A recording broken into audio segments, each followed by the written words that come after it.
une longue corde. Chimélé pensa qu'à l'aide de cette corde, il pourrait descendre au fond du trou et en sortir le Faon blessé. Et c'est ce qu'il fit.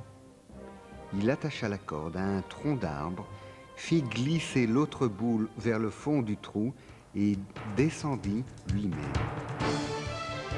Le trou était plus profond qu'il ne l'imaginait et il se mit à glisser.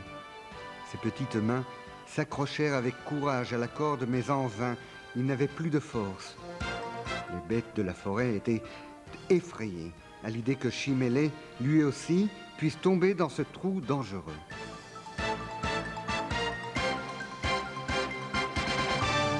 L'agitation et la tension étaient à leur comble.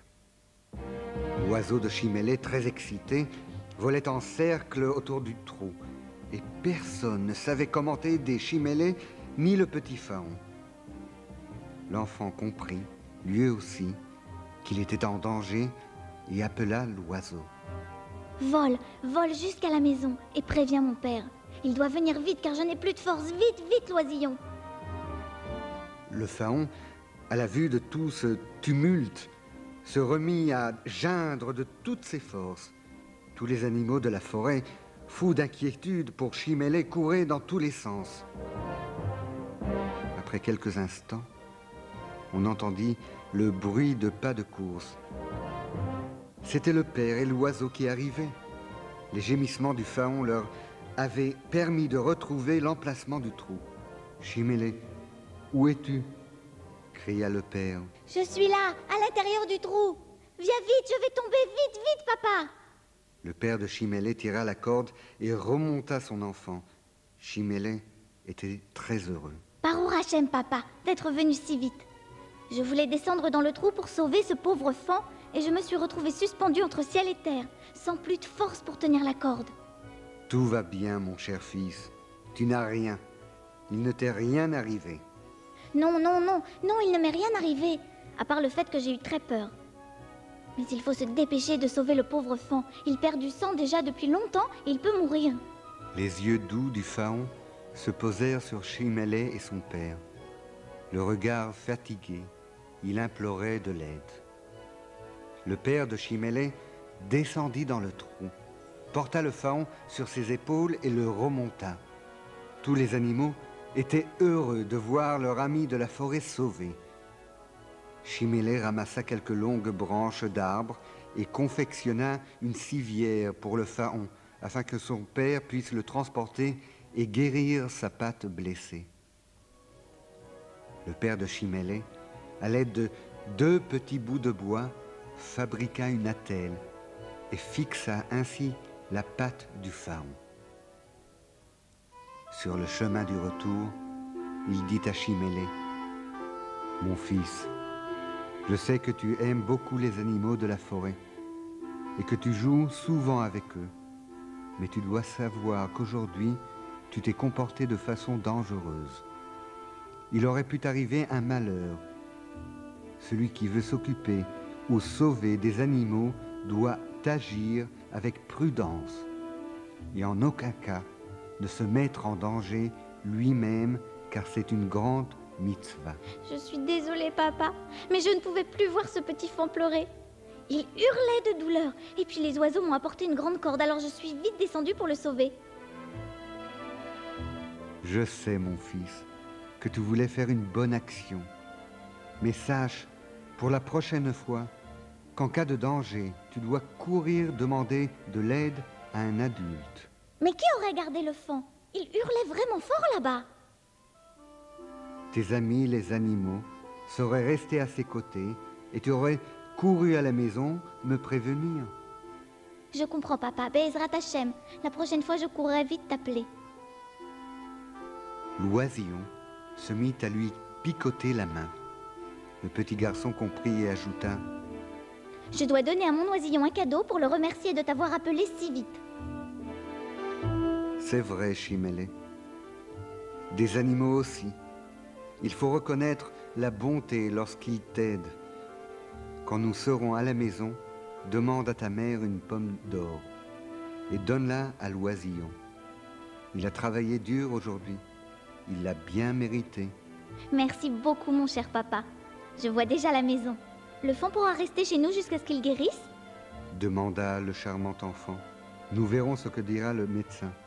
Nous déciderons ensuite. Quand tous arrivèrent à la maison, le père déposa le faon sur une natte de paille qui se trouvait dans la réserve. Il le couvrit avec des couvertures et alla chercher le médecin du village. Chimélé prit une belle pomme d'or rouge et la donna en récompense à son oisillot. Tous deux étaient assis aux côtés du faon. Encore tout excité de ses aventures, Chimélé lui caressait la tête et des larmes de bonheur coulaient sur son visage. Il était tellement heureux de voir le faon sauvé. Pauvre petit faon, sa mère doit lui manquer. Et sa mère doit sûrement s'inquiéter pour lui et se demander où il est. Il pensait encore à tout cela, lorsque son père et le médecin entrèrent dans la réserve. Le médecin ausculta le faon, banda sa patte, puis s'adressa au père. Heureusement que vous l'avez sorti du trou, car il aurait sûrement péri de froid s'il y était resté la nuit. Maintenant, il doit se reposer quelques semaines pour reprendre des forces, pour guérir. Quand il se tiendra sur ses pattes, vous pourrez le relâcher dans la forêt afin qu'il puisse rentrer chez lui. Chimélé s'enthousiasma à l'idée que le faon reste chez eux quelques semaines. Ce n'était pas la première fois qu'il s'occupait d'un faon. Papa, ne t'inquiète pas, je m'occuperai de lui. Je lui donnerai à manger tout ce dont il aura besoin. Très bien, Chimélé. Nous le laisserons là jusqu'à sa guérison. Ainsi, tu feras une mitzvah. Tu lui donneras à manger à temps comme ce que nous lisons dans la lecture quotidienne du Shema. Venatati esev besatra livhemtecha ve'achalta ve'savata. C'est exactement de cela dont parle ce verset. Maintenant, avant que tu ne manges, tu iras chaque fois donner d'abord à manger au faon. Tous les matins, Chimélé se levait plus tôt. Il disait Modéani, faisait l'ablution des mains et courait à la réserve donner à manger au petit faon. Ils s'aimaient beaucoup l'un l'autre. Jour après jour, le faon semblait se renforcer. Un matin, Chimélé entra dans la réserve et à son grand étonnement, le petit faon n'y était plus. Chimélé se mit à appeler. Papa, viens vite. Le petit faon a disparu et je ne le trouve nulle part. Chimélé, que se passe-t-il?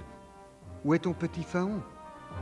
Mais je ne sais pas, papa. Il a tout simplement disparu. Hier soir encore, j'étais venue lui donner à manger et aujourd'hui, il n'est plus là.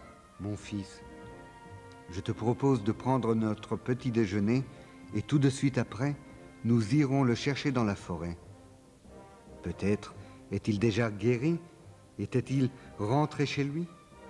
Quel dommage. Il n'a même pas attendu pour me dire au revoir. Tous sortirent de la réserve à la recherche du petit faon. Ils cherchèrent toute la journée, mais en vain. Même l'oisillon ne réussit pas à le dénicher. Le soir venu, ils rentrèrent à la maison.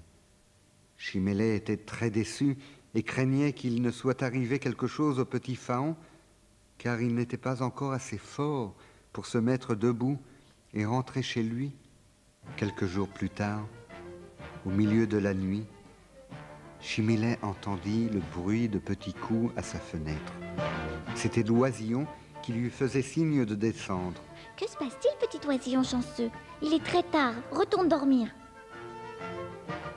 Mais l'oisillon ne céda pas. Il vola tout excité et fit signe à Chimélé de sortir. Chimélé se hâta de descendre. Il trouva son père qui étudiait la Torah et dit « Papa, viens avec moi.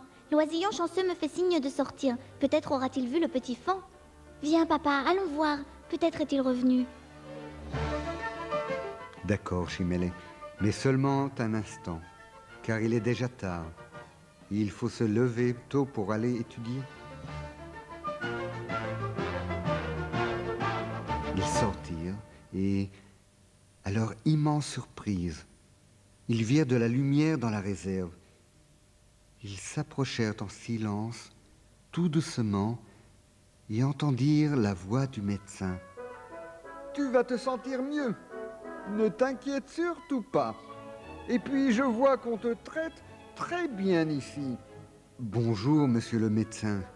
Que se passe-t-il ici? Comment le Pharaon est-il revenu? Cela fait des jours que nous le cherchons et nous ne l'avions trouvé nulle part. Ah, je suis désolé. J'ai oublié de vous le dire. Il y a quelques nuits de cela, on m'a demandé de venir. Il était tard, je n'ai donc pas voulu taper à votre porte et je suis passé voir notre malade. Malheureusement, je l'ai trouvé dans un état critique. Il avait dû se faire piquer par un scorpion jaune à la patte. J'ai eu pitié de lui et l'ai emmené à l'infirmerie. Là, je l'ai traité et lui ai donné les médicaments qui étaient à ma disposition. Maintenant qu'il se sent mieux, je l'ai ramené à son ami Chimélé. Nous avons vraiment eu peur. Cela fait plusieurs jours que nous ne savions pas où il était et nous étions très inquiets. Ne t'inquiète plus, Chimélé. Tout va bien. Tu vois qu'au bout du compte, il t'est revenu. Continue à t'en occuper comme ça et il me semble que dans quelques jours, il pourra rentrer chez sa famille. Merci beaucoup, monsieur le médecin. Je suis tellement content que le Faon soit revenu. Il m'avait vraiment beaucoup manqué. Je crois que tu lui as beaucoup manqué aussi, Chimélé. Et tu t'es très bien occupé de lui. Mais maintenant, il faut aller dormir. Il est déjà très tard. Si son état se détériore, s'il vous plaît, faites-moi appeler.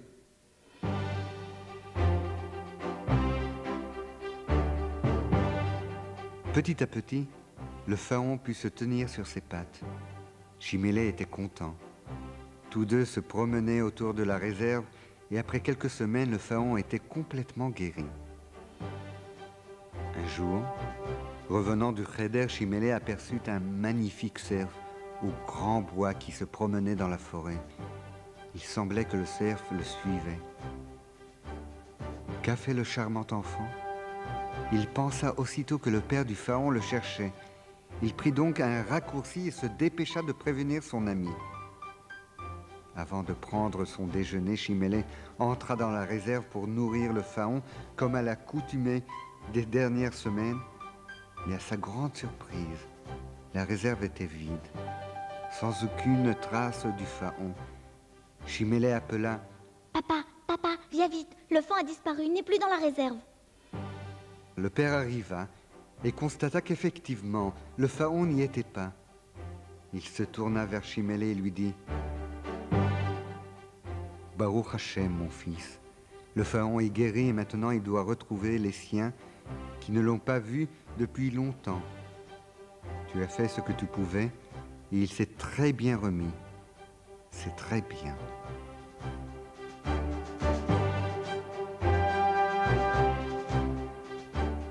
Soudain, l'oisillon attira leur attention dans la direction de la forêt.